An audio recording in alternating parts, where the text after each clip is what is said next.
Saludos a todos, ¿cómo estáis? Estamos en nuestro segundo programa de nuestro podcast, no es otro podcast más de cine. Soy Álvaro Panadero, productor, actor y guionista.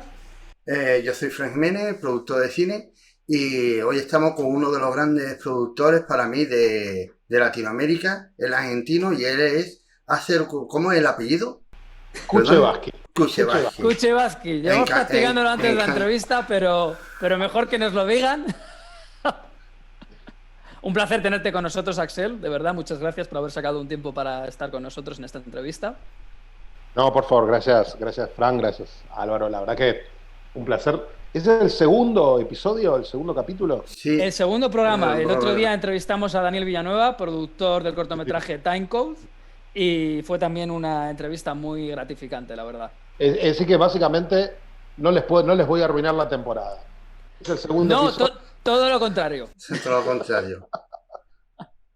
Así que, sin más dilación, empezamos la entrevista, si te parece, Axel. Que imagina, Axel, una pregunta ¿qué película o qué director te marcó a la hora de decidir tú, quiero hacer cine? ¿Qué es la película que te fascinó? Es un poco acumulativo, porque yo veo películas desde que tengo memoria. Incluso antes de tener memoria ya veía películas.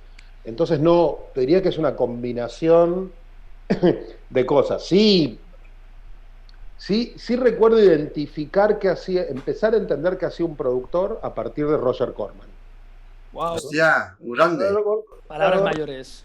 Sí, o sea, a partir de a los 12, 13 años, entender quién era Roger Corman. Se ha quedado no ahí. Todas, pues. Sí. ¿Se ha quedado antepillado? Sí, dime. ¿Puedes repetir, por favor, Axel, que se ha pillado la conexión? Gracias. ¿Ahí me escuchan bien? Sí. Perfectamente, sí ha sido la imagen. A los 12, 13 años leí una revista donde le hacían un reportaje a Corman y Roger Corman hablaba de su trabajo como productor, no como director. Y yo descubrí ahí que claramente había visto muchísimas de las películas que Corman había hecho en los 50 y en los 60, pero que la parte de productor no la tenía tan clara. Y empecé lentamente a decir, bueno, a ver, este es un trabajo interesante. Hay algo que no es la fantasía de todo el mundo acerca de este trabajo, que es que el productor es el que financia. Que no, los productores no financiamos. Está esta fantasía de los productores somos gente con mucho dinero, siempre con secretarias rubias sentadas sobre nuestras rodillas. Habanos, sombreros de copa, gordos. Y que somos el mal que lo único que hace es tomar las películas hermosas de los directores y destruirlas. Una percepción muy de otra época y que lamentablemente muchos críticos se siguen creyendo. Los críticos siguen creyendo esa tremenda estupidez que no tiene nada que ver con el proceso de hacer cine. Pero fue un poco a partir de entender el trabajo de Roger Corman.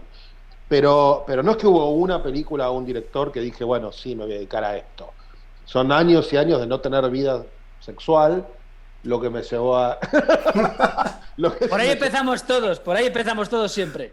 Entonces, yo le digo, si yo hubiese ligado, quizás no sería productor. A lo mejor, claro, trabajaría en un banco, no lo sé. ¿Y eso por qué? Todas las veces que las chicas me dijeron que no, fui al cine. Fui muchísimas. Culpable. Claro, entonces o sea, estoy profundamente agradecido al rechazo de esa infinidad de mujeres. Entonces, esta pasión por el cine dirías que es de toda la vida. Es decir, no hay ninguna otra cosa que te haya traído desde tu infancia. Es entretenida, Álvaro, porque mis padres, toda mi familia fue toda la vida al cine. Yo tenía un abuelo polaco que en Polonia en los años 20 iba al cine y contaba las películas que había visto y todo. Entonces, toda mi familia fue siempre muy cinéfila. Y entonces nunca mi papá filmaba en Super 8, pero no tuve nadie en mi familia que se dedicase al cine. Recién cuando empecé a ir al colegio tuve dos compañeros de colegio que uno de sus padres administraba cines, manejaba cines, y el padre de otro de mis amigos era director de cine. Entonces empecé a descubrir cuando tenía 9, 10 años, de qué se trataba, de cómo era esto, de que había gente que... Cómo era el mundo de la proyección y de la exhibición y cómo era el mundo de quienes hacían películas y cómo funcionaba eso. Y fui a rodajes, entonces, cuando tenía menos de 12 años. Entonces llegué a la adolescencia sabiendo de qué se trataba. Vale. Y después, ¿cómo lograste entrar dentro de este mundillo? Porque lo primero que hiciste, según he visto en tu currículum en IMDb, fueron un sitcom para televisión. En realidad, claro, la cuestión es que en los años 90, mitad de los años 90, empecé a sacar una revista de cine que sigue existiendo en Argentina, que se llama La Cosa. A partir de eso fui a un programa de televisión de cable. En el programa de televisión de cable les gustó lo que hacía, me propusieron presentar un ciclo de películas y empecé a trabajar en cable. Un día alguien me llamó para hacer un programa en el abierto y yo empecé a hacer televisión abierto.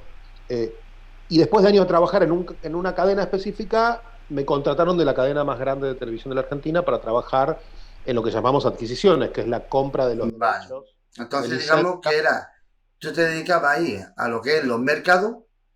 Claro. Vale, yo estaba hablando de Berlín, Cannes, iba a los mercados y compraba las películas para... No, peor, a los mercados de televisión, que tienen mucho menos glamour. Vale.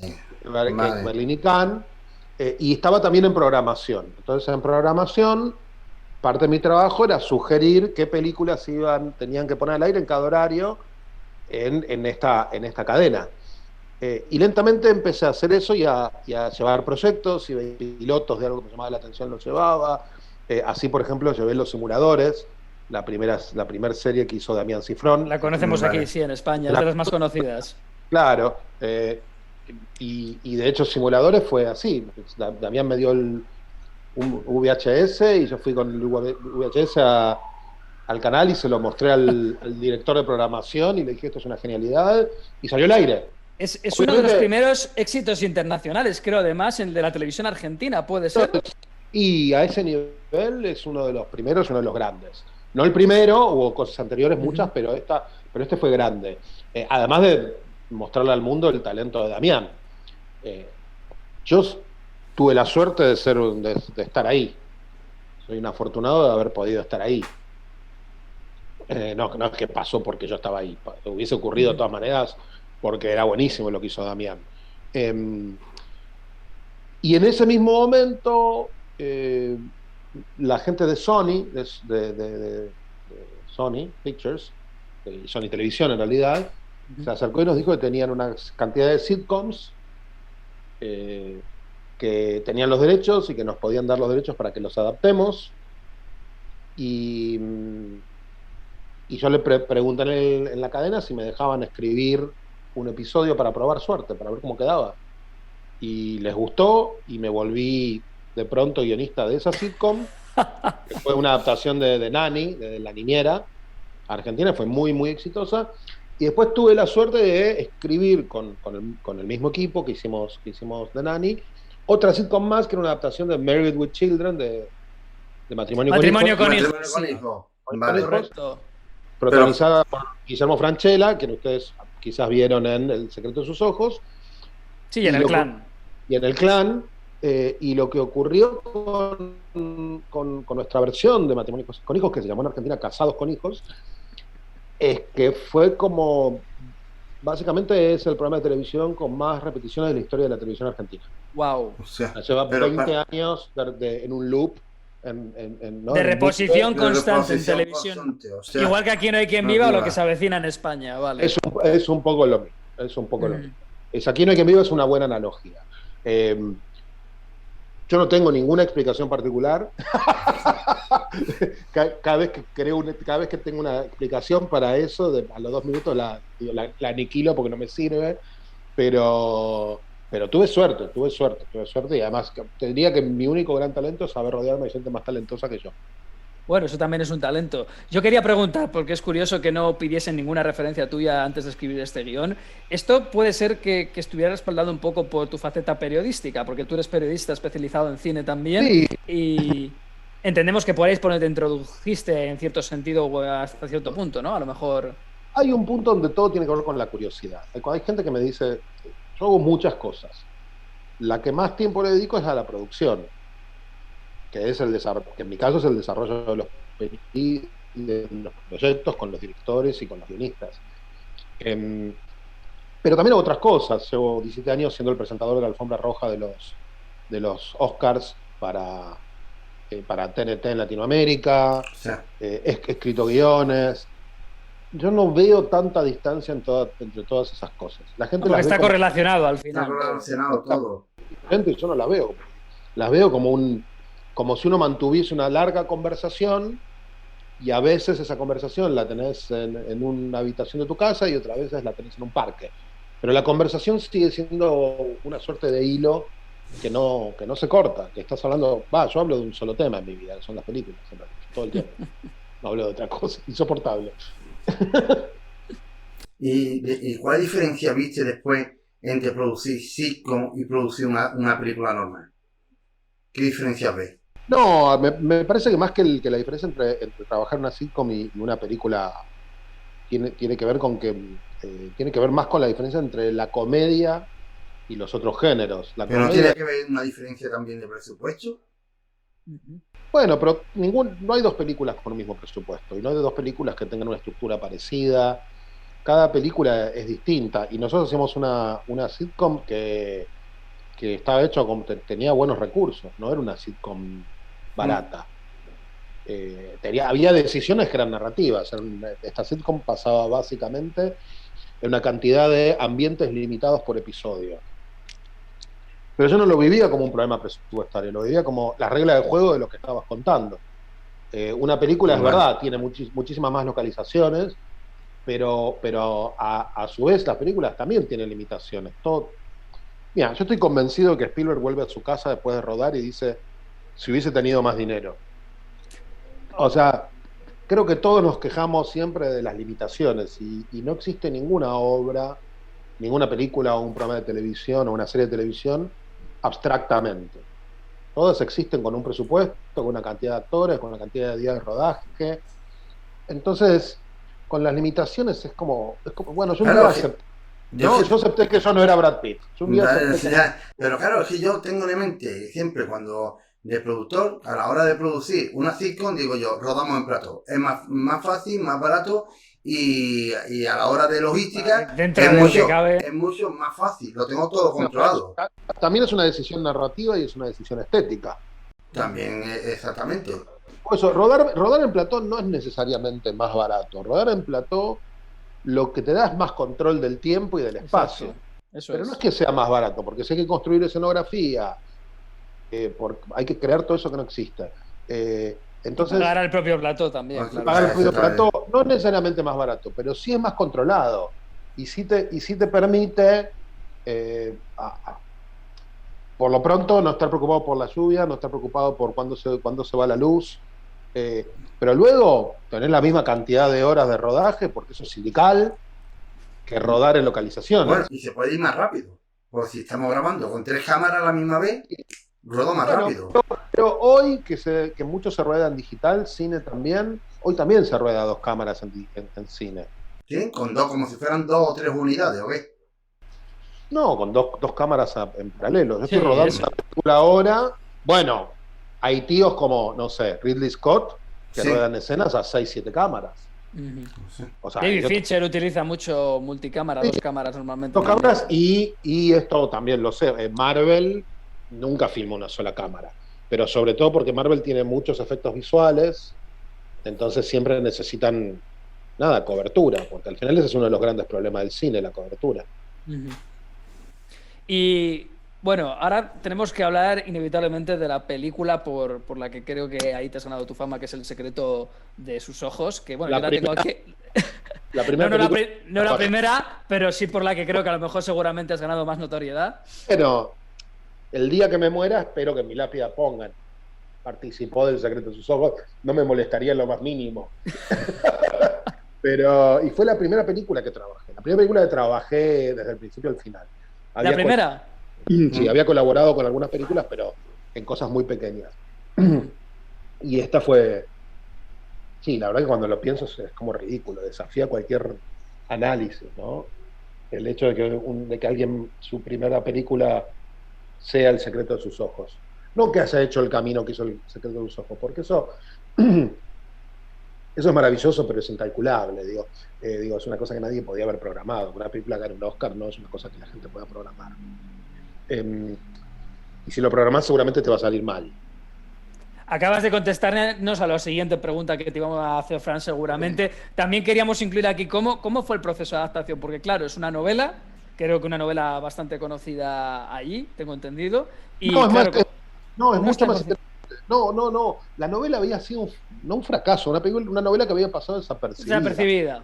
Claro, y su autor empezó a hacerse mucho más conocido después escribiendo cuentos cortos. Escribía cuentos cortos sobre fútbol. Y un presentador de radio que suele leer cuentos, leía esos cuentos al aire, y Juan Campanella, el director, escuchó esos cuentos y compró el libro. Compró los derechos para Compró adaptación. una librería y lo compró. Compró el libro antes de comprar los derechos. Tú ya estás en el siguiente nivel. Nivel. Juan en ese momento me decía, Juan, fan de la música clásica, me dice, yo quiero hacer una película que estructuralmente sea como una sonata de Beethoven. Y lo parece. Sí, y de hecho se escucha Beethoven. Que tenga un tema trágico y un tema más liviano, y que los dos temas se entrecrucen y terminen al final tan mezclados que uno no pueda reconocer cuáles son los dos temas. Y eso son las dos líneas narrativas temporales que maneja El secreto de sus ojos, esencialmente.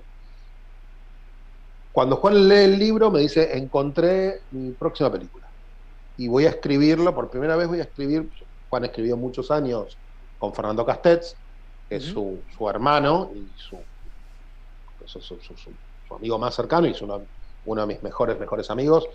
Para darles una referencia, Fernando fue testigo cuando me casé, fue uno de mis testigos cuando me casé.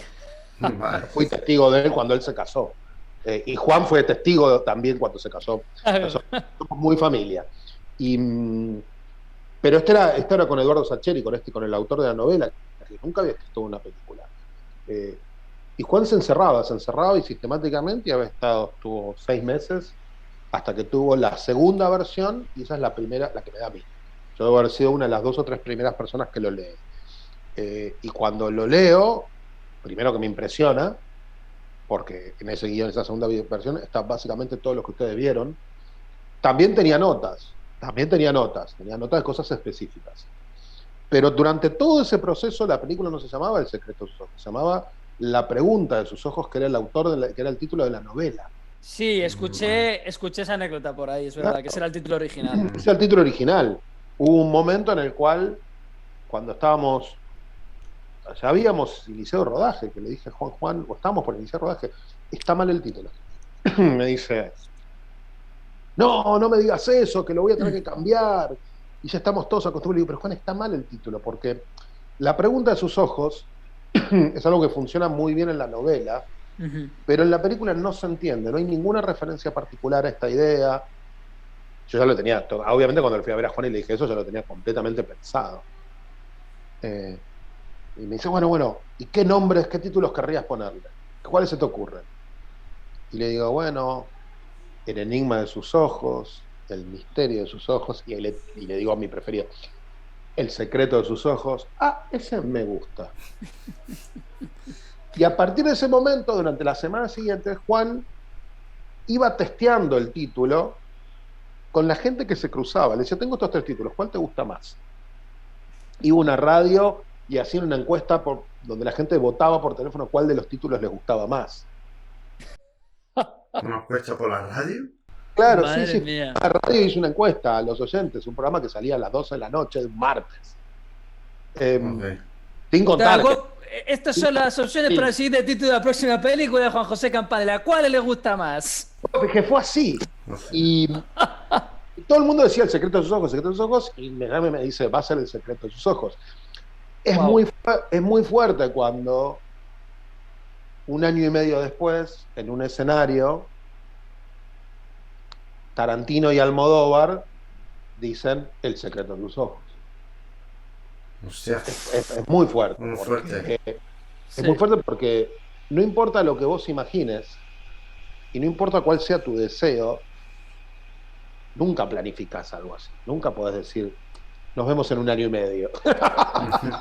A saber qué pasa por el camino. A mí me parece que es un título muy adecuado porque además la película juega muy bien con esta idea de la mirada de Javier Godino en las fotografías, que es actor español nuestro. Es clave y fundamental para... Está muy bien correlacionado visualmente, no es algo que se diga, pero está en la imagen. La película trabaja todo el tiempo, hay una cantidad, yo siempre lo que le decía a Juan es que la película, además de tener esto que decís, algo, ¿no? Que es la mirada, hay miradas todo el tiempo, hay planos de ojo, todo el rato. Gente mirando, gente que es mirada, gente que mira. Yo lo que le decía a Juan es que para mí es una película sobre el carácter subjetivo de la memoria, y es como todas las personas reconstruimos el pasado utilitariamente, de una forma que nos resulta útil para justificar nuestro presente. Es decir, es difícil, la gente normalmente no dice me arrepiento de tal cosa, no es común que la gente se arrepienta. Y eso es porque modificás tu memoria para que como un saco te entre perfecto, te calce perfecto y decir, no, bueno, yo todo lo que hice lo hice siempre lo hice de buen corazón y no me veo a sí mismo. Los seres humanos no nos vemos como las criaturas horribles que de verdad somos. Entonces, y reinventar el pasado nos permite autoconvencernos que somos tiene mucho buenas sentido personas. porque tiene mucho que ver también con esta acción que hace Darín en la película cuando apunta en la nota nada más despertarse, creo que de una pesadilla, porque se está acordando del caso, Sí. temo. Y ese temo luego adquiere un Sí. significado completamente distinto que tiene al final esa resolución positiva que a mí me parece maravillosa. Esa que dice Soledad, que es Soledad Villamil, que dice en la película yo solo miro para adelante, el pasado no es mi jurisdicción. Wow. Esa a mí me parece maravilloso. Es de una película que tiene millones de grandes ideas. Tiene un aire muy clásico y muy melodramático también. La volví a ver hace 2 semanas porque tengo el DVD de edición coleccionista. Yo soy un aficionado todavía al DVD y tenía que tenerla en casa y es que siempre te pega de la misma forma. Mira, hay algo que nosotros teníamos muchas referencias de cine clásico muy presentes cuando estábamos trabajando. El Padrino, por supuesto, que está muy presente en muchas decisiones. Sí, los claroscuros en la fotografía están ahí. Sí, todo eso está... Y muy presente, por un montón de razones, El Tercer Hombre, la película de Carlos Reed con Orson Welles. Que es una película que tiene como muchas cosas en común, no solamente...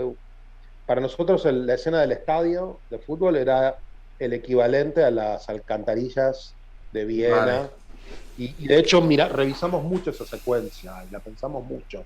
Y lo que tiene en común es esta idea de cómo poner una historia absolutamente ficcional contra el marco de un momento histórico real.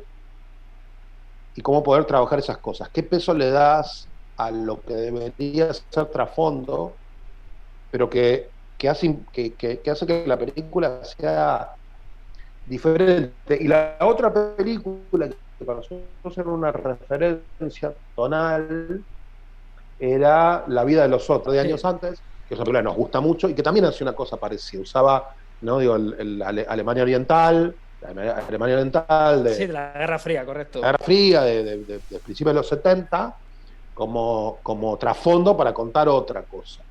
En general, si ustedes ven las películas que yo trabajé, incluso las comedias también, yo trato de estar en películas que hacen eso, en películas que comentan nuestro mundo contemporáneo y la vida que vivimos desde la ficción.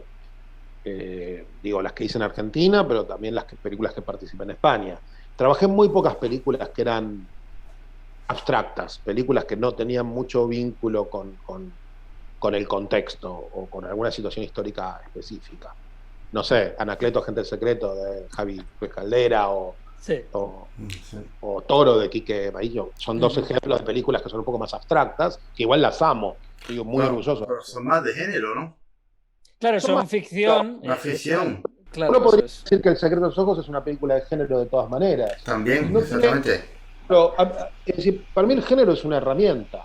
una herramienta de la narrativa, y es, Totalmente. Sí. hacemos películas de género porque nos gusta y además porque es un lugar donde al espectador le resulta mucho más fácil entrar y participar de ese diálogo, que a lo mejor es un diálogo quizás con planteos un poco diferentes a lo que es una película de género americana, estándar. Digo, yo me identifico mucho, no necesariamente con las películas, pero sí con la lógica de Blumhouse. La gente de Blumhouse hace películas de terror que comentan el mundo contemporáneo. Una película como Get Out habla sobre la tensión racial en los Estados Unidos. Una película como El hombre invisible habla sobre la violencia de género. La Lo que caza. pasa es que la caza. La casa, digo, todo el tiempo las películas de Blumhouse tienen la inteligencia, salvo algunas, Bueno, déjame entrar, era también. Sí, claro. Hay Es un su sello. Claro, pero a mí yo me identifico con ese, no quiere decir que yo vaya a hacer esas películas, No, claro, por supuesto. sí con esa lógica, esa lógica me identifico muchísimo, me genera mucha admiración. Bueno, y creo que en cierta medida, y voy a ir en contra de toda la galaxia, no te voy a decir, Marvel también hace eso. Marvel lleva años comentando la política, la lucha de clase, la lucha de género del mundo en el que vivimos desde el entretenimiento puro. No, el ejemplo que tenemos Black Panther también, ¿sí o no? Sí, sí. Bueno, o una película como Captain Marvel, donde la gente, primero, además es una película feminista, nuestra protagonista no tiene ninguna orientación sexual y ningún varón la rescata. No, imposible. Ella rescata a los varones. Inconcebible. Bueno, esa la película. vida negra, ya ella salva al mundo. A la galaga, al mundo, y además es una película, además Viuda Negra es una película que se hace planteos acerca de la Guerra Fría, o sea, por supuesto, digo, cuando una película cuesta $200 millones, los directores son siempre muy cuidadosos porque tienen la obligación de llegar a la mayor cantidad de gente posible. No, digo, esto es así, es cierto. Pero eso no quiere decir que esas películas sean impersonales. Yo disiento con la gente que cree que esas películas son impersonales. Lo que pasa es que muchas veces esas películas son películas personales, pero de los productores, no de los directores. Efectivamente. De hecho, en Marvel el director está supeditado completamente al estudio. Son pelis de encargo. Tal cual. Pienso en el caso de Edgar Wright, que era el que iba a ser inicialmente el director de Ant-Man, del Hombre Hormiga, que terminaron echándole porque no le dejaron margen de maniobra. No recuerdo si fue Edgar Wright o si fue el director de... Fue Edgar. Pero ¿no fue Los Cuatro Fantásticos? No, esto fue con Ant-Man. Pero para mí el punto tiene una explicación. Las películas de Marvel son primero de Marvel y después de los directores. No es que no hay sellos personales. Si uno ve las películas de Taika Waititi, la verdad es que la película de Thor es bastante consecuente con sus películas. No es que es una película que no tiene nada que ver o cuenta algo diferente. Pero primero las películas son de Kevin Feige, de Luis Desposito y de mi amiga Victoria Alonso, que son los cerebros atrás de Marvel. Primero son de ellos tres y después son de los directores. Y quizás de última los actores. Porque Marvel nos demostró que un actor se muere y la película sigue. Sí, vale. Eso desde luego. Una pregunta. En la peli El Cielo de tu ojo, ¿cómo rodaste el plano secuencia? Es que no es un plano secuencia, son 8 planos secuencia. Amigo. Vale, que hay un corte. Hay 8 cortes. Claro, pero es que tal como tú lo ves, dice, ¿dónde está el truco? Empieza desde fuera del estadio, se mete en el estadio. Claro, es que se mete en el estadio, sale por fuera. Claro. Del estadio a las gradas, ahí es un plano secuencia. Luego está todo el diálogo de Franchella, y ahí es cuando lo ven a Javi Godino y lo empiezan a perseguir. Cuando empiezan a perseguir hay un corte. Y luego la persecución interna tiene cortes y después el salto vacío y el ingreso al estadio tiene cortes. El punto de esa secuencia que Juan la pensó en el guión, no es que escribió el guión y después pensó cómo filmarla, está en el guión. Para mí el punto es que Juan tomó una decisión que para mí era buenísima y era evitar todos los lugares comunes de los falsos planos secuencias. Si ustedes ven Bonfire of Vanities, la película de Brian De Palma, que tiene un plano secuencia muy grande de apertura, De Palma corta cada vez que alguien pasa delante de la cámara. Ya, se nota el trucaje del plano secuencia. Eventualmente en esa época no, pero hoy en la audiencia ya sabe que algo pasa cuando sistemáticamente se cruza cada 5 minutos se cruza alguien en un plano y algo pasa. O en el caso de Berman de Iñárritu, lo mismo. Todo el mundo sabe que cuando sale un actor de ese espacio y hay un negro, ya hay un falseamiento. Sí, que también es un poco lo que ocurrió con lo que ocurre con la soga de Hitchcock. Hitchcock básicamente tenía la película Virgen, eran 8 minutos, entonces cada 8 minutos la cámara va hacia una espalda, hacia un objeto, hacia algo que disimula el corte. Nosotros no hicimos eso, nosotros lo que hicimos... No se aprecia, es imposible apreciarlo. Yo no sé... Lo que pasa es que hoy vos haces fundidos de un frame. Entonces el punto era, Juan se pasó mucho tiempo estudiando, además era la primera película que Juan filmaba con la cámara Red, que de hecho esa cámara era de Juan, es de Juan, y era como una cosa rarísima, porque en Argentina había 2, Juan tuvo la tercera. Wow. Y se pasó mucho tiempo testeando qué pasaba con las luces altas, con las luces bajas, con la temperatura, cómo evitar en qué tipo de planos uno sentía que estaba viendo video y cuando claramente la red disimulaba que la captura era electrónica y no en película virgen. Y parte de los análisis que Juan hizo, también de la mano de su suegro, el Chango Monti, que es el director de fotografía, fue buscar las transiciones, y con la gente de efectos visuales, buscar las transiciones en lugares donde la gente no supone que va a haber una transición. Cuando la cámara se mueve, porque están en las gradas los fanáticos gritando, bueno, ahí no hay corte. Ese era un lugar obvio para hacer corte. La cámara se mueve, corte. No hay corte. Los cortes es mucho más sutil. Pero eso era como un desafío. De hecho, la remake americana de la película no directamente ni intentó hacer un plano. Ahora es cuando tengo que decir eso, porque yo solamente he visto 2 secuencias de The Secret of Their Eyes, que la echaron en televisión hace 4 años cuando estaba en casa de mis tíos, me acuerdo, una noche, ahí en Madrid, y me pareció un horror porque dije, es que qué rabia de verdad que intenten hacer esto de verdad con una película que la ha hecho tan bien, que está aquí, y que aún así, aunque tiene buenos actores, Chiwetel Ejiofor, Julia Roberts, Nicole Kidman, es que se queda aquí, es que en todos los sentidos, o sea, incluso cambiando... Yo no participé de ese proyecto y no obtuve ningún beneficio económico de él, con lo cual tengo absoluta libertad de decir lo que me parezca. Y lo que decirte es que lo mismo que le dije a Chiwetel cuando fui a rodaje, que me dijo, ¿cómo se siente? Y le dije, ¿cómo ir a ver una banda tributo? y se pegó una risotada, además muy agradable. Imagino que así Park Chan-wook se tuvo que sentir cuando se enteró que Spike Lee iba a hacer su remake de Old Boy y vio el destrozo del plano secuencia también que le hizo. Lo que me pasaba a mí y lo que me pasa, primero habiendo hecho, yo hice remakes de otras películas. Y películas en las que trabajé tuvieron remakes. Me pasó las dos cosas. Y la verdad es que no lo viví mal, lo viví como una interpretación posible, porque esa película no hizo que no existiese más nuestra versión. Entonces es una interpretación posible. Tiene a partir de ideas que están muy bien en la película e ideas que no funcionan nada. La idea de que el personaje de Julia Roberts, que la asesinada sea su hija, para mí es algo que en esa versión funciona muy bien. A esa película le funciona muy bien. Pero después a veces hay falta de química entre los actores, para mí hay una cosa importante que lo charlamos con Juan muy al principio y que era una decisión de Billy Ray, que es el director y guionista de la remake, y de Mark Johnson, que es el productor. Nuestra versión pasaban 20 años de romance que no se hacía realidad.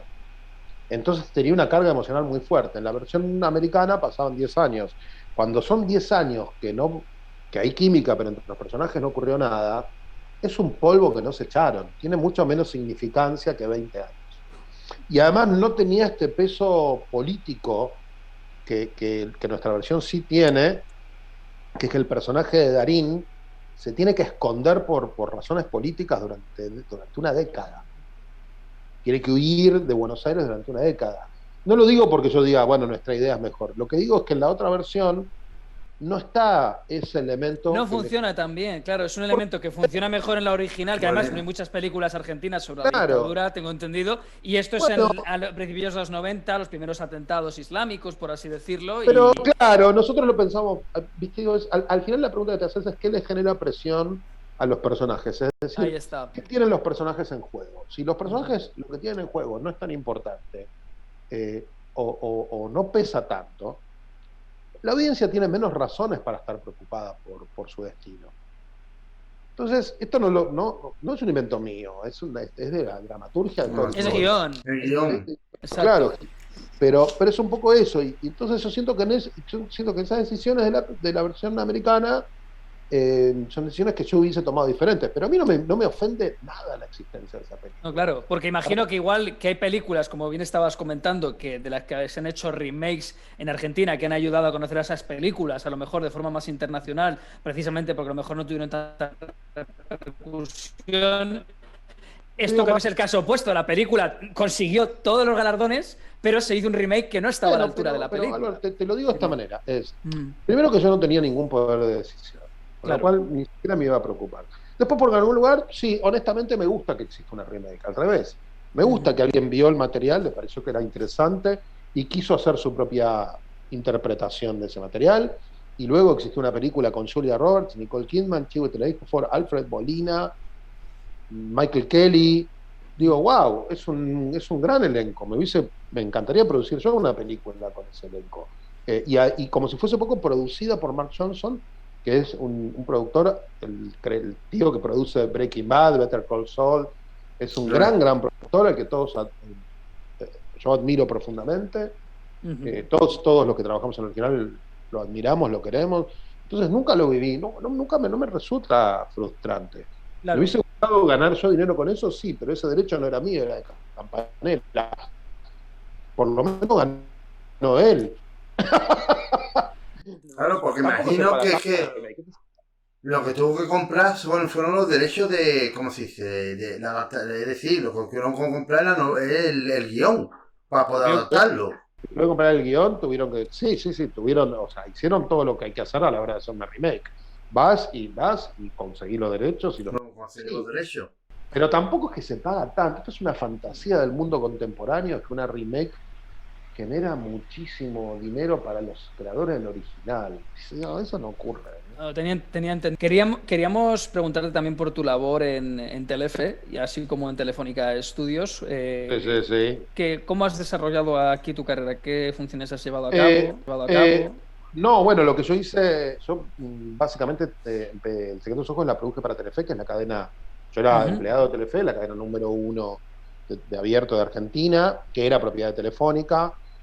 Cuando ocurre todo eso, Telefónica funda una división global de contenidos, que en la cabeza estaba Luis Velo, y Luis, que había sido mi jefe en Argentina, me dice, quiero que seas el responsable de producción de cine y eventualmente de series. En ese momento ya hablábamos de series para Telefónica, y creamos algo que se llamó Telefónica Estudios, que duró 4 años hasta la compra del Plus. Cuando se compra el Plus, cuando Telefónica compra el Plus, decide esencialmente hacer mucho más foco en la producción 100% española, y decide además desprenderse de las cadenas de televisión que tenía en otros países, con lo cual no tenía ningún sentido tener un tío que vivía en Argentina produciendo para España, y además en ese nuevo formato el foco pasó a ser series, que es un poco lo que ustedes ven hoy con Movistar Plus. Y hasta ese momento trabajé ahí. Luego volví a Telefe a pedido de quien era en ese momento el CEO de Telefe, Juan Benner, y Telefe se vendió a Viacom, con lo cual yo atravesé una cantidad de fusiones, soy el hombre fusión. Y en Viacom, y trabajé casi 4 años haciendo básicamente esto, produciendo cine, siempre con mucho placer y en los dos periodos, la verdad, con mucho apoyo por parte de las estructuras, hasta que en un momento dije, bueno, quiero abrir mi propio chiringuito en la playa y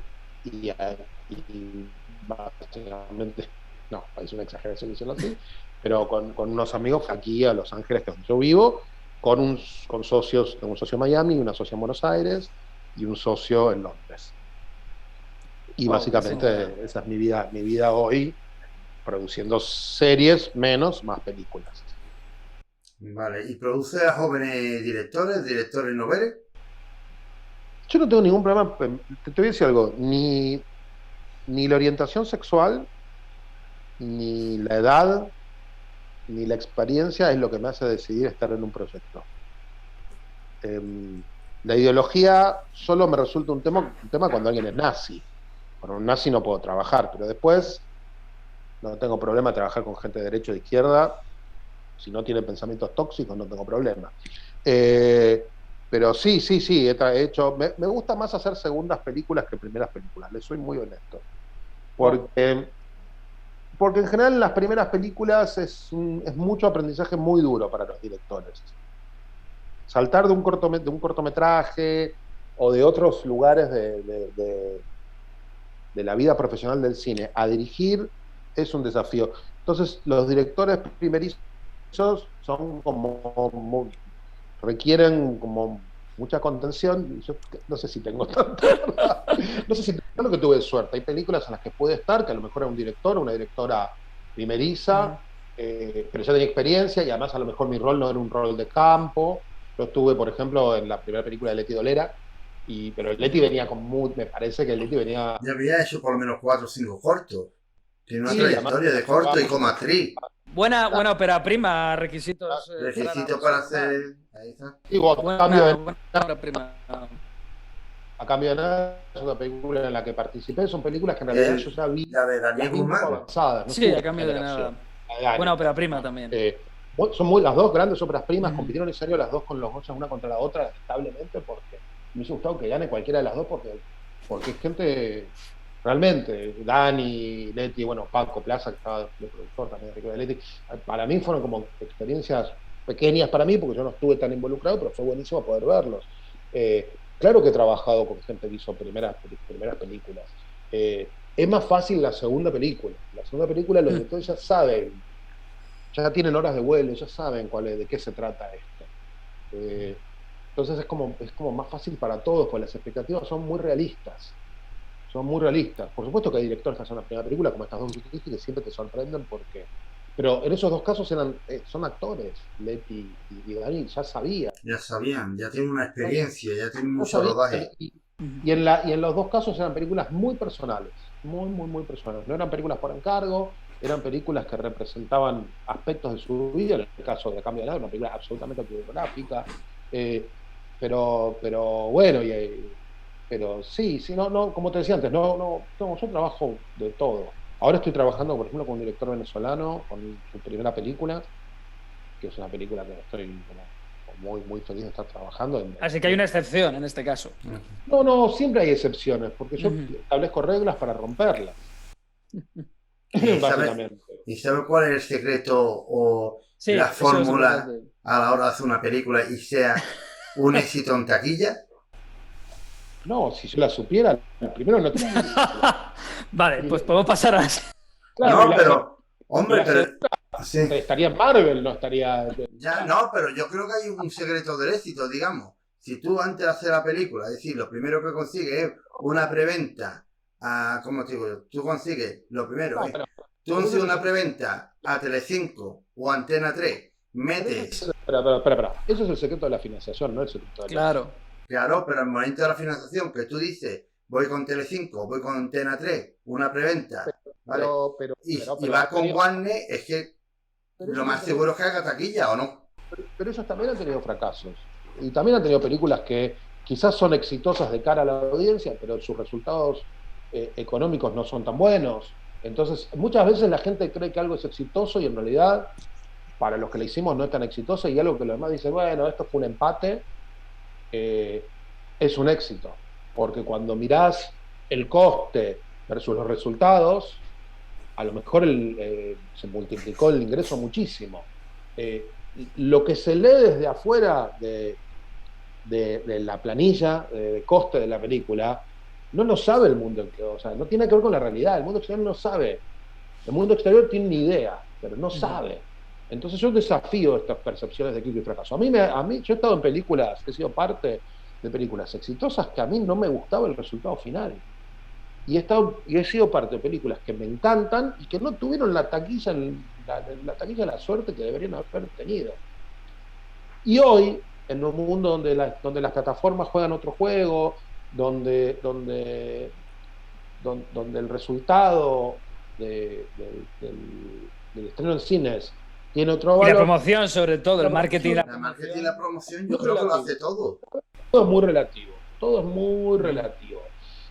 Y también es cierto que Antena 3 y Telecinco eligen en qué películas entran. Eso, exactamente. Ellos eligen. Claro, pero por algún motivo tenemos esta idea o esta... Con lo que a nosotros nos sirve. O esto no tiene que ver con lo que... Claro, pero también si tú tienes una distribución desde el principio, has conseguido meter desde el principio una distribución como Warner, es que te va a ir bien. Es que te van a hacer una buena promoción. Puede salir como 300 o 400 copias, ¿o no? Pero puede salir mal igual. Puedes tener todo eso y te puede ir mal igual. Vale. O sea, podés tener una gran inversión publicitaria e igual que la película es un fracaso. Por supuesto que son herramientas maravillosas. Y por supuesto que cuando trabajas en cine español, ¿qué más quisieras tener a Telecinco o a Antena 3 o a Warner o a Universal o a Sony, que son como de los estudios los que mejor distribuyen cine español? Sí, claro que sí. Pero nada es una garantía. Nada es una garantía. Nosotros Toro, que es una película que amo, que no tuvo la performance en la taquilla que yo hubiese querido, era de Universal. Era de Universal y no tuvo la performance. Y la tenía, ¿no? Y era una película potente y estábamos felices. Y es una película de la que hablo bien todo el tiempo, y que te lo puede decir, o Enrique Lavín te lo puede decir, porque esta película me gusta mucho, como una película de John Frankenheimer, pero ambientada en una Andalucía muy thrilleresca. Sí. Pues esa que están haciendo de capos. Sí. Pero con una película visualmente. Pero la de Toro, si yo veo una película que puede funcionar tanto aquí en España y fuera. Y en Estados Unidos, pero no ocurrió. Porque las circunstancias a veces son que estrenás un viernes y ese fin de semana hay un sol enorme y la gente no va al cine. También habría que sacar que históricamente ha pasado mucho que hay películas que están adelante, que empezar a grabar Toro, pensé, esto me parece una especie de Drive a la española, hasta cierto sentido, y luego cuando vi el tráiler vi que había más aparte de eso, sobre todo por la puesta en escena en cámara, y a veces pasa eso también, que a veces el director se adelanta a un momento en el que a lo mejor esa película... El público no está preparado para ella también. No, yo no le voy a echar la culpa al público. Creo que hay un punto en el cual cada película tiene su tiempo y tiene que ver con el contexto, con el clima social. También, efectivamente. El público es muy inteligente. Y a lo mejor ven algo que a primera instancia, cuando ven los carteles, no les seduce. Y después descubren la peli en Netflix y son felices. Claro. ¿No? Es esto. Quizás teníamos que haber tenido un cartel con Mario Casas sin camisa. Creemos que Mario ya está un poco harto de quitarse la camisa llegado a este punto de su carrera. Estar harto. Está harto. Pero bueno, o a veces, a mí yo fui parte de mi gran noche. A mí me gusta bien, pero para mí tendría que haber leído muchísimo mejor. Pero bueno, yo qué sé, no se sabe, a veces esperas 50 y de repente te da 80 y de repente esperas menos y nunca se sabe cómo va a ser. Y honestamente nosotros hoy hay millones de películas que fueron grandes éxitos en otras generaciones de las que no hablamos nada, nadie habla de Aeropuerto 75. No hay Aeropuerto 75. Aeropuerto 75. No. De la saga de películas Aeropuerto. No digo, o sea, y quizás terminamos hablando más de películas que hoy deberían ser teóricamente irrelevantes de que películas relevantes. No digo, yo me paso, honestamente, con mis amigos me paso hablando más de películas que me afectaron emocionalmente que de películas que son históricamente importantes. Ujú. Claro. Me pasa un poco eso. No hablo tanto de Citizen Kane. No. No hablo tanto de Sino Citizen sobre Kane. los De verdad, gustos, lo que al final a ti. claro. No, los No, gustos, no, exactamente. de Plácido hablo todo el tiempo. Plácido es una película de ¿Cuál película? Sí, la sí, película sí. que yo menciono. ¡Oh! Pues no, Es no, que no. Plácido, Sí, mira, Plácido la tenía en DVD de vale, comprar sí. hace tiempo, la vi el año pasado en familia, en Navidad, además, Fuiste aposta, porque vino mi a abuelo amargar la a pasar la Navidad a Navidad. todos. No, no, es impresionante cómo Berlanga tenía que volver loco a los directores de fotografía con esos No, planos generales y sí. secuencia, además. y doblaje, porque claramente, salvo López Vázquez, parece que nadie está diciendo lo que está diciendo. Digo, hay momentos que los personajes se escuchan las voces y no mueven los labios. Y es una Sí, sí, obra sí. maestra. Y es una obra Sí. maestra igual. Es una Sí. obra maestra.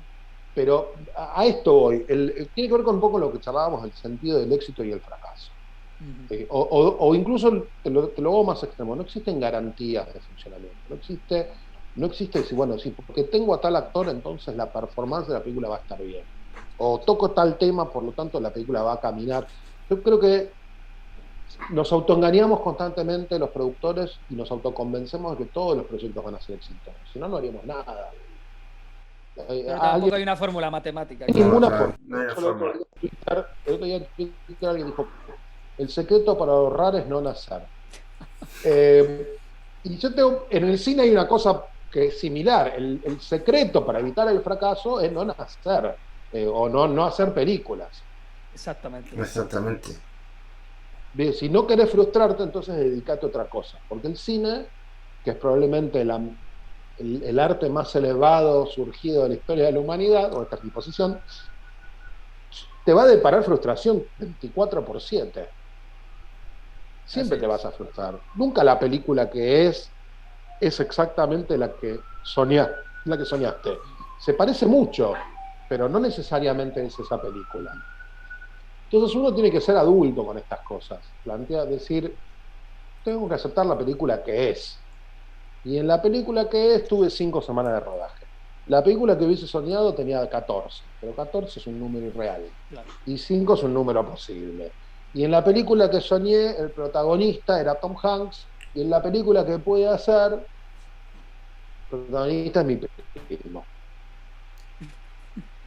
Ahora hagamos la mejor versión posible de la película con mi primo y 5 semanas. Eso. Trayendo en colación lo que comentaba antes, Fran, de que ahora estás asentado en Estados Unidos, ¿cuál es la principal o las principales diferencias que ves entre el trabajo de la industria aquí en España? Bueno, la comida. No. Lo que pasa es que ya no existe más el Hollywood. Porque Hollywood, como la Está gente muerto. imagina, no sé si existió alguna vez, pero ahora claramente no existe. Si esta es la ciudad donde se toman las grandes decisiones y donde hay una parte, un colectivo de gente que trabaja en esto que es reconocible en todo el planeta. Entonces, los diálogos que existen alrededor de cómo se hacen cines y series aquí son fascinantes, pero ya no existe. Hoy se hacen cosas interesantes en todas partes y los mecanismos de producción son más o menos parecidos y nada, las cosas positivas de cómo se filma en España o en Argentina son las mismas cosas positivas que se filman aquí, y las cosas que no funcionan aquí tampoco funcionan en otros países. Pero a la hora de financiarla, ¿tiene que ser totalmente diferente o es muy parecido la forma de financiar una película tanto en Argentina, España o en Estados Unidos? Mirá, yo diría que lo que ocurre es esto. Tenemos 3 formas de financiar una película. Una forma industrial tradicional, que es consiguiendo dinero con preventas o alguien que te la financie. Sí. Los tax y cash rebate y los subsidios, que son 3 cosas distintas. Hay países que no tienen subsidios, pero sí tienen tax y cash rebate y formas tradicionales. Hay países que tienen formas tradicionales y solo subsidios. Hay países que no tienen formas tradicionales pero tienen subsidios y cash rebate. No tienen, la verdad que no hay mucho más mecanismo de financiación que esos. No los hay. ¿Qué diferencia hay entre que venga Warner y te compre los derechos de una película a que venga Netflix y te compre los derechos de una película? Habrá algunas diferencias contractuales, pero en términos reales no es muy distinto. Y esta es una pregunta un poco de cara a los posibles futuros cineastas que tuviéramos viendo el programa. ¿Qué consejo darías a aquellos cineastas que están pensando en comenzar o que sueñan con empezar y que no saben cuál es el paso que debería? No, lo primero es que el cine es una carrera de resistencia y no de velocidad. Que el que renuncia pierde. Que los proyectos son ideas obsesivas en el tiempo. Cierto. Cierto. ¿Sí? El nuestro y el de Spielberg. El de cualquiera es así. Y en una última instancia, que es muy difícil que alguien pase de jugar al fútbol en la esquina de su casa a ser la estrella de la selección. Sí, luego jugar a Liga Champions. Claro, jugar en el club local, y luego en un equipo nacional, y luego, si se hace todo bien, será seleccionado para representar al país. Y después, para una persona que está y para una persona que está empezando, imagina cuál es la forma o qué le puede recomendar para llevar un proyecto a una productora. Lo primero es que no existe peor película que la que no se filmó. Y no existe peor película que la que no se escribió primero. Y luego que hay que tener horas de vuelo. Hay que tener horas de vuelo, hay que trabajar mucho.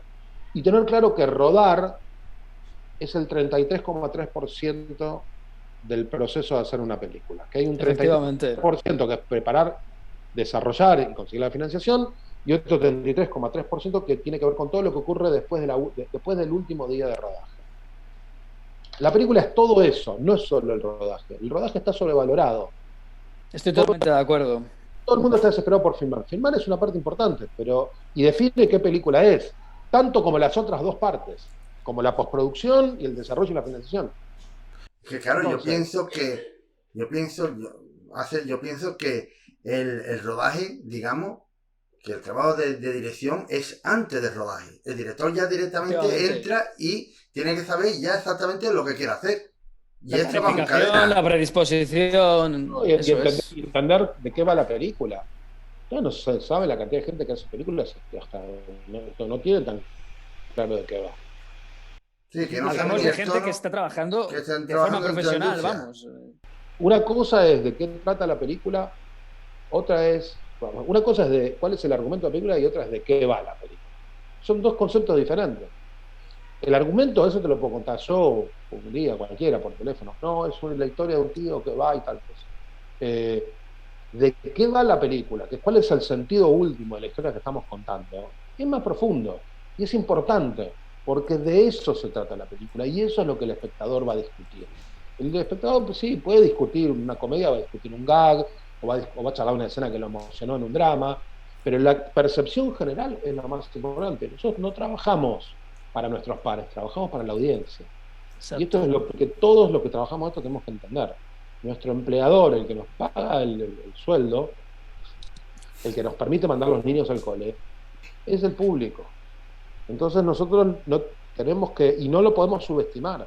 El público está tan entrenado, ha visto tantas o más películas y series que nosotros. Entonces yo apuesto a la inteligencia de la audiencia, que no quiere decir que tengan que hacer películas esotéricas que dejen a los espectadores así sin entender de qué se trata, sino que tengo que hacer películas que tienen que tener, no importa la película que sea, en su vida propia cierto grado de sofisticación. Y para mí esto es válido para una comedia, es válido para un drama, para una película de terror, para una película de ciencia ficción, para lo que quieras. Para lo que quieras, o sea, no se filma el primer draft, hay que filmar el séptimo, el octavo, porque sobran películas que se filmó el primer draft, hay millones, la primera versión del guión hay millones, y así están. Y así son. Entonces nosotros lo que tenemos que hacer es destacarnos. Si alguien va a tocar una puerta, tiene que mostrar qué hizo antes. El trabajo previo. Aún si aún si son sus cortos de la escuela de cine, como Mirindas Asesinas, en el caso de Alex Iglesias. Digo, yo doy ese ejemplo, me parece muy válido. Y uno lo ve y es un corto divertido, es una obra maestra, probablemente no, pero ¿está Alex ahí? Sí, está Alex ahí. No Sí, le voy a decir a la demuestra que gente es que una no persona que sabe rodar y que por lo menos tiene Un estilo. tiene un estilo. Tiene un estilo y tú ya ves y te dices tú, este tío tiene capacidades y sabe cómo funciona un set. Yo he trabajado con actores que entraban al set y enseguida entendían la dinámica de poder, quién tomaba decisiones y quién no. Yo hice una película con Gerard Depardieu y Depardieu me miró y me dijo, acá hay mucho, me dijo, hay mucho cacique y poco indio. Acá hay mucha gente, en esta película tenés un problema porque hay mucha gente tomando decisiones. Y tenía razón. tiene razón. Y eso a veces también, la jerarquía es algo que no se puede, que cuando se trastoca en un rodaje puede tirar por tierra. No llegaba tanto, pero era una primera película y entonces había mucha gente que creía que tenía el derecho a opinar. Y Depardieu lo vio enseguida. Ya. Y te digo, o sea, pero lo ves, ves la autoridad del tipo que entra al set y entiende, sabe. Marca la regla del juego. Ricardo Darín entra al set y marca la regla del juego. Y es maravilloso Ricardo en el set. Ricardo le hace la vida fácil a las personas. Terminar, íbamos a preguntarte un poco bueno, ¿qué consejo darías, por así decirlo, a todo aquel que a lo mejor que no tenga contactos o que ya tenga un trabajo previo hecho, quiera intentar entrar en la industria sin contactos? Un poco a modo autoconclusivo, por así decirlo. Todo el mundo sueña con dirigir porque dirigir es la fantasía de controlar la vida de los demás. Y en el cine hay millones de otros trabajos hermosos en diferentes áreas. Entonces, la idea de que uno tiene que trabajar en el cine para dirigir es una idea falsa. Nos sobran directores y nos faltan películas para todos los directores que hay. La vocación se puede expresar por millones de otros lugares muy interesantes. Es importante registrar cuál es la vocación y ir a la búsqueda de eso. Si lo que te interesa es el montaje, no seas director, sé montajista. Y toca la puerta de los montajistas, no la puerta de los directores. Y luego, ensayo y error, cortos, guiones que escribas. Estoy escribiendo un guión, no le importa a nadie. Tengo este guión, es una charla. Hay una conversación cuando el guión existe. Estoy pensando, tengo una idea. El mundo está repleto de ideas. Guillermo del Toro me dijo hace unos años, el estado natural de las películas es no existir. La mayor parte de las películas que la gente piensa no están en ningún lugar. Entonces con las ideas no hacemos nada. Por algo se registran obras y no ideas en el registro de Efectivamente, eso es. Entonces por algo existe eso. Entonces mi recomendación es trabajen, no traten de dirigir, no tengan la mayor parte de la gente que quiere dirigir, su fantasía gemela es una fantasía de control, es algo casi sexual y no tiene que ver con las películas. Pues después de esta interesante y estupenda reflexión, Axel, muchas gracias por haber estado aquí con nosotros. No, por favor, muchísimas gracias. Muchas gracias. Cuando quieran volvemos, hacemos otra con otros temas, porque se nos quedaron 1000 temas. Vale, pues muchas gracias por estar aquí con nosotros.